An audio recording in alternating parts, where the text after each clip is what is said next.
We all know you are faking being sick to avoid the class.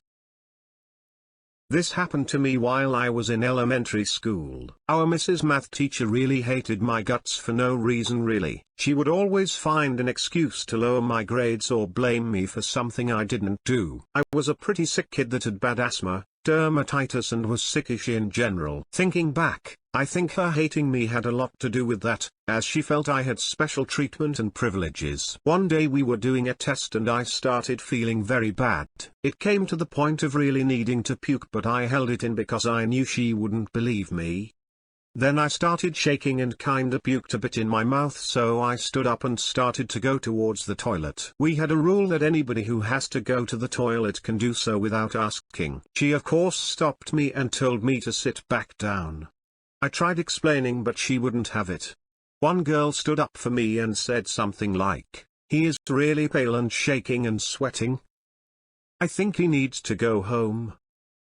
That caused the teacher to go on a 5-minute rant how I'm a spoiled liar who didn't study for the test and now I'm trying to fool everybody, and that I'm taking away their precious test time and they should hate me for that. I said I really need to puke and she just scoffed saying, "You ain't going anywhere with your lies, so you might as well do your imaginary puking here." Yeah. You can guess what happened next. Not sure if this is compliance because I couldn't hold it in anymore anyway, but I was so happy while doing it. First, I puked a bit off my arm and then it all went out. Across her desk, grading book was ruined, and all over the floor. She tried to blame me saying that I threw up by force. But the principal didn't buy it after the doctor examined me. Nothing special happened to her. But she never bothered me again. Now to the comments. Yeah, she had it coming. She only had herself to blame. If you'd had been there. Teachers like her deserve all the vitriol they get. Upvote for using the original definition of vitriol. You saw what I did there. Dang, I'm a teacher with the opposite problem. Kid looks sick, acts sick, complains of being sick, so I send them to the nurse to go home. Honestly, even if they're faking, they are set on not learning anything. Nurse says no one can come get them and they cannot stay here all day doing nothing. Nurse sends them back. I'm pissed. Go Dylan, you're the nurse, at least you have a bed they can lay down in, why should they suffer in a cold-ridged public school chair all day anxious they're going to barf or shit themselves in front of their friends? They're rarely faking. But even if they are, something is wrong enough. They need to pretend to be sick so someone will take care of them, and I don't mind. Except I have 24 other students and no bed for them to lay down on and rest. The dang nurse sends kids back to class. Even during flu season. Even with 102 fever. I was once sick in maths class. I got up to go to the toilet but only made it as far as the class bin. The teacher sent me straight home. I felt a little bad for her as she had to clean the bin out, and I knew she would understand if I'd come back from the toilet and said I'd been sick. If I'd have had a teacher like that, I'd have plastered the walls and everything she owns within striking distance.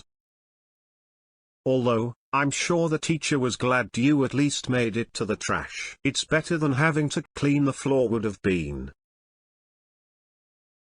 In high school I had an asshole math teacher who was generally more of a dick to the girls than the guys. I had to use the bathroom pass one day, and grabbed my backpack to go, and he stopped me and told me to put it back, and started going on about how I was gonna skip class and blah blah blah, and I stood there and listened. And finally, when he stopped, I said no.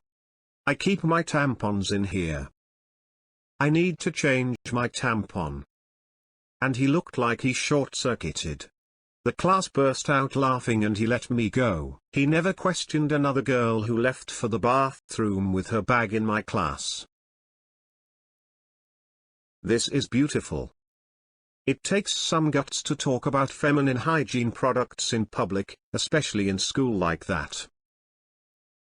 When I was a teenager, I had absolutely no shame. I was a little scraggly looking werewolf thing, hence the username, and I acted like one. People either loved me or hated me for how forthright I was, even at the risk of looking like a weirdo or an asshole. I was also extremely passionate about defending my friends and what was right, and would get in physical fights over people bullying them. I also drank out of a mud puddle on a dare so I wouldn't look like a pussy. I've calmed down in adulthood and learned how to brush my hair.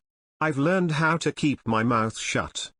Mostly, and control my temper. Mostly. I still don't understand why anyone would be anything but entirely open and honest about everything, and I don't understand why I should be embarrassed of menstruation. If other people are embarrassed, that's their problem. Reminds me of year 2, I had a grilled cheese for breakfast and then told my mum I didn't feel well. She sent me to school. I told my teacher I didn't feel well, she didn't listen and told me to stay seated. I then threw up stinky grilled cheese vomit all over mine, and about 3 other kids' desks and the floor. If I was mum, I wouldn't have believed me either. The teacher though, I'm sure I looked pretty bad just before I yacked everywhere. And I'm pretty sure I asked her 2 or 3 times to go to the bathroom. My son had a habit of saying he didn't feel well to get out of school. I send him anyway, but I tell him if he doesn't feel better in a little while, call and I'll pick him up. Then I message his teacher to keep an eye on him. 8/10 once he's at school and playing, his tummy ache is forgotten. If there's a fever/vomiting/actual signs of sickness, I keep him home, obviously. But I don't think your mom didn't believe you. It was probably more of a let's see if it get better situation. Yeah, and I bet I faked sick heaps of times too. Mum is the kind of parent who, unless we're obviously bleeding, broken or physically sick, she's kind of got the you'll be right attitude. I broke my leg when I was 2 on my brother's first birthday. All I did was trip on the floor. Mum assumed I was being a typical 2-year-old looking for attention. 2 days later I was still crawling around, and obviously 2-year-olds would get over the looking for attention after an hour or so. Took me to the doctors and yep, broken leg. She also said my chicken pox were just mozzie bites. I was excused from a middle school math class because I felt like puking. Another teacher stopped me in the hall and started lecturing me for not having a hall pass on me. I threw up all over the hallway floor. The teacher demanding a hall pass just shut their mouth and walked away. My math teacher had my personal belongings delivered to the office so I wouldn't have to return to his classroom. The teacher demanding a hall pass just shut their mouth and walked away. Question mark.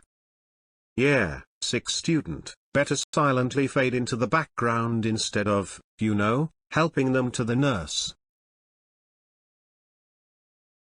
I'm a teacher and I love it. But it really kills me that there are so many like the one you had who absolutely can damage kids for life. Kudos to you for getting it all over her grade book. That would be hours of work for her to recoup.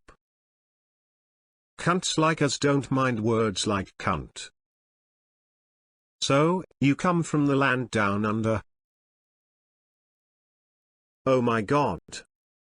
When I was in year 5, we were at a school camp and doing some group exercises sitting in circles in a big gymnasium. The teacher supervising hated me mostly because of my older brother, a giant asshole to this day, who looked similar to me. I'm really feeling ill, so I told her. She goes, no.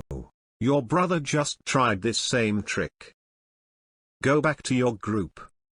So later we all assemble in lines to watch our group presentations. I puke all over about 10 kids, then more as I rush out the gym. I keep puking all the way to the bathrooms. Anyway, I told my parents about this when they came to pick me up the next day, and that teacher had nothing to do with me for the rest of my school year. I feel sorry for the other kids, though. She was a terrible person. I'm glad she didn't find some way to take it out on you after. Maybe there is a ray of hope for her after all as a person? OP replied. She tried but it didn't work. She stopped bothering me because she was scared for her job. Not because she figured what she did was wrong. I was the only kid from my class she had a grudge for, but other kids in school got it bad or even worse from her. It all accumulated and parents were complaining, so this was just the drop that went over. She got retired by force 2 years ago, so there's at least that. Good they got rid of her, the big meanie.